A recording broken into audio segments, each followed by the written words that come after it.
भगवान श्री कृष्ण के इन अनमोल वचन को अगर हम अपने दैनिक जीवन में अपना लेते हैं तो सभी आने वाले समस्या का समाधान आसानी से किया जा सकता है। श्री कृष्ण के अनुसार प्रेम हमेशा माफ़ी मांगना पसंद करता है और अहंकार हमेशा माफ़ी सुनना पसंद करता है। एक बात याद रखना कि जो रास्ता ईश्वर ने आपके लिए खोला है उसे कभी कोई बंद नहीं कर सकता। मनुष्य का जीवन केवल उसके कर्मों पर चलता है। जैसा कर्म होता है वैसा उसका जीवन होता है। एक बार माफ़ करके अच्छे बन जाओ, परंतु दोबारा उसी इंसान पर भरोसा करके बेवकूफ़ मत बनो। आप कितने भी अच्छे कर्म कर लो, लेकिन समाज आपके बुरे कामों को ही हमेशा याद रखता है। इसलिए लोग क्या कहेंगे यह सोचने से बेहतर है कि आप अपना कर्म करते रहो। जन्म लेने वाले के लिए मृत्यु उसी प्रकार निश्चित है जितना कि मरने वाले के लिए जन्म लेना। इसलिए इस विषय पर शोक मनाना व्यर्थ होगा। गीता में कहा गया है, जो इंसान किसी की कमी को पूरा करता है वह सही अर्थों में महान होता है। तुम्हारे साथ जो हुआ वह अच्छा हुआ, जो हो रहा है वो भी अच्छा हो रहा है और जो होगा वो भी अच्छा होगा। गीता के अनुसार जिंदगी में हम कितने सही हैं और कितने गलत हैं यह केवल दो लोग जानते हैं, एक परमात्मा और दूसरी हमारी आत्मा। जीवन का आनंद ना तो भूतकाल में है और न भविष्य काल में, बल्कि जीवन तो बस वर्तमान को जीने में है। जब तक शरीर है तब तक कमजोरियां तो रहेगी ही, इसलिए कमजोरियां की चिंता छोड़ो और जो सही कर्म है उस पर अपना ध्यान लगाओ। तुम भला क्यों रोते हो? तुमने जो खोया क्या वह तुमने पैदा किया था? आज जो तुम्हारा है वह कल किसी और का होगा, क्योंकि परिवर्तन ही संसार का नियम है। किसी का अच्छा ना कर सको तो बुरा भी मत करना, क्योंकि दुनिया कमजोर है लेकिन दुनिया बनाने वाला नहीं। यदि कोई व्यक्ति विश्वास के साथ इच्छित वस्तु को लेकर नित्य चिंतन करता है तो वह जो चाहे वह बन सकता है। सच्चा धर्म यह है कि जिन बातों को इंसान अपने लिए अच्छा नहीं समझता उन्हें दूसरों के लिए भी प्रयोग न करे। कोई भी व्यक्ति अपने विश्वास से बनता है, वह जैसा विश्वास करता है उसी अनुरूप बन जाता है। मन अशांत है और उसे नियंत्रित करना कठिन है, लेकिन अभ्यास से इसे वश में भी किया जा सकता है। श्री कृष्ण कहते हैं कि मेरे लिए समस्त प्राणी समान हैं, ना तो कोई मुझे अत्यधिक प्रिय है और ना ही कम, लेकिन जो भी मेरी भक्ति पूरे मन से करते हैं मैं सदैव आवश्यकता पड़ने पर उनके काम आता हूँ। मन की शांति से बढ़कर इस संसार में कोई भी संपत्ति नहीं है। जो मनुष्य फल की इच्छा का त्याग करके केवल कर्म पर ध्यान देता है वह अवश्य ही जीवन में सफल होता है। कोई भी इंसान जन्म से नहीं बल्कि अपने कर्मों से महान होता है। अपना पराया, छोटा बड़ा इत्यादि को भूलकर यह जानो कि यह सब तुम्हारा है और तुम प्रति एक के हो। बिना फल की कामनाएं ही सच्चा कर्म है। ईश्वर चरण में हो समर्पण, वही केवल धर्म है। जो व्यक्ति क्रोध करता है उसके मन में भ्रम पैदा होता है, जिससे उसका बौद्धिक तर्क नष्ट हो जाता है और तभी व्यक्ति का धीरे धीरे पतन होने लगता है। गीता में लिखा है, जब इंसान की ज़रूरत बदल जाती है तब इंसान के बात करने का तरीका भी बदल जाता है। जीवन में सफलता का ताला दो चाबियों से खुलता है, एक कठिन परिश्रम और दूसरा दृढ़ संकल्प। जो मन को नियंत्रित नहीं करते उनके लिए वह शत्रु के समान कार्य करता है। कठिन परिश्रम से बचने के लिए व्यक्ति को भाग्य और ईश्वर की इच्छा जैसे बहानों के बजाय चुनौतियों का सामना करना चाहिए। कोई भी अपने कर्म से भाग नहीं सकता, कर्म का फल तो भुगतना ही पड़ता है। मनुष्य को अपने कर्म के अच्छे और बुरे फल के विषय में सदैव सोचकर चिंताग्रस्त नहीं होना चाहिए।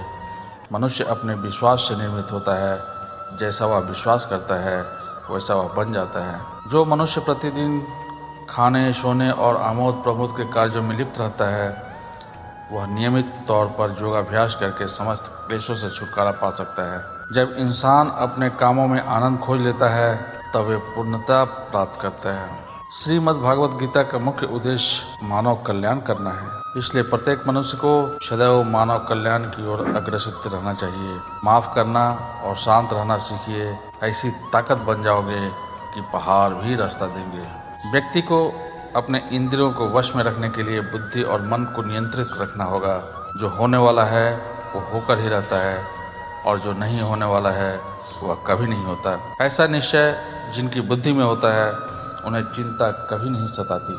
किसी भी व्यक्ति को ना तो समय से पहले और ना ही भाग्य से अधिक कुछ मिलता है, लेकिन उसे सदैव पाने के लिए प्रयत्नशील रहना पड़ता है। इंसान हमेशा अपने भाग्य को कोसता है, यह जानते हुए भी कि भाग्य से भी ऊंचा उसका कर्म है जिसके स्वयं का वो मालिक है।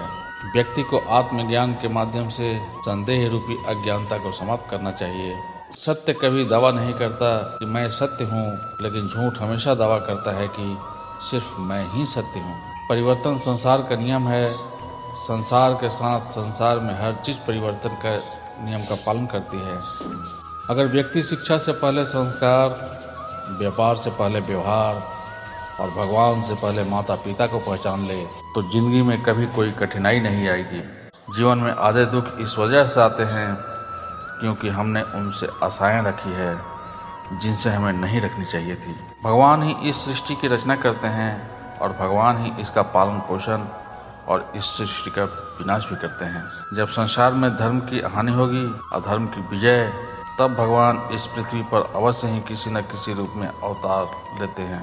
शांति से भी दुखों का अंत हो जाता है और शांत चित्त मनुष्य की बुद्धि शीघ्र ही स्थिर होकर परमात्मा से युक्त हो जाती है। हमारी आस्था की परीक्षा तब होती है जब हम जो चाहें वो ना मिले और फिर भी हमारे दिल से प्रभु के लिए शुक्रिया ही निकले। लोग अक्सर सच कहने से बचते हैं या डरते हैं, पर सत्य कभी छुप नहीं सकता और ना ही कभी मिट सकता है। कितना भी छुपा ले पर सच तो उजागर हो ही जाएगा। जो बात सच पर आधारित हो उसे करने या कहने और मानने से कभी नहीं डरना चाहिए। इच्छा पूरी नहीं होती तो क्रोध बढ़ता है और इच्छा पूरी होती है तो लोभ बढ़ता है।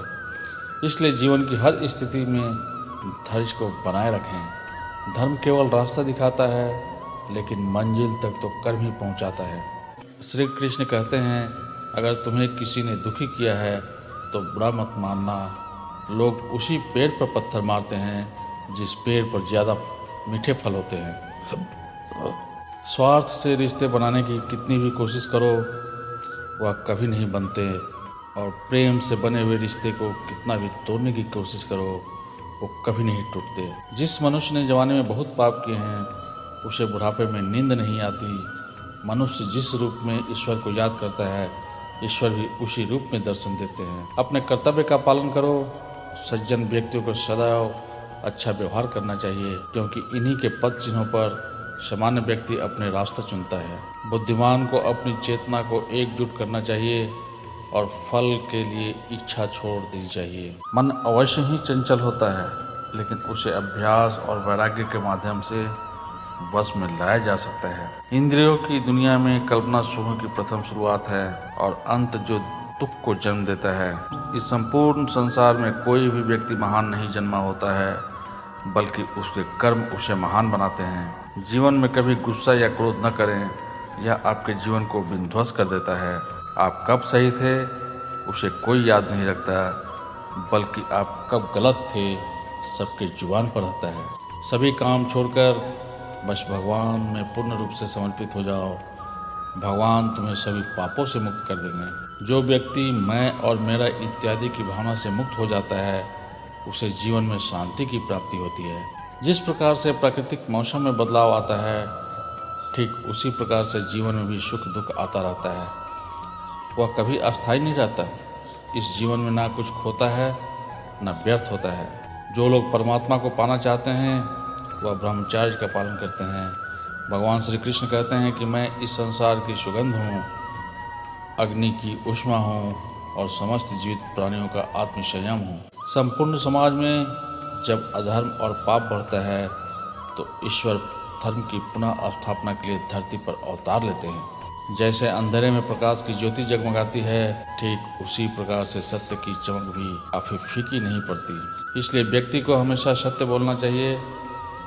ईश्वर तो हमेशा सभी प्राणियों के हृदय में वास करते हैं। जो व्यक्ति मृत्यु के दौरान ईश्वर का नाम लेता है वह हमेशा ईश्वर को ही धाम को प्राप्त होता है।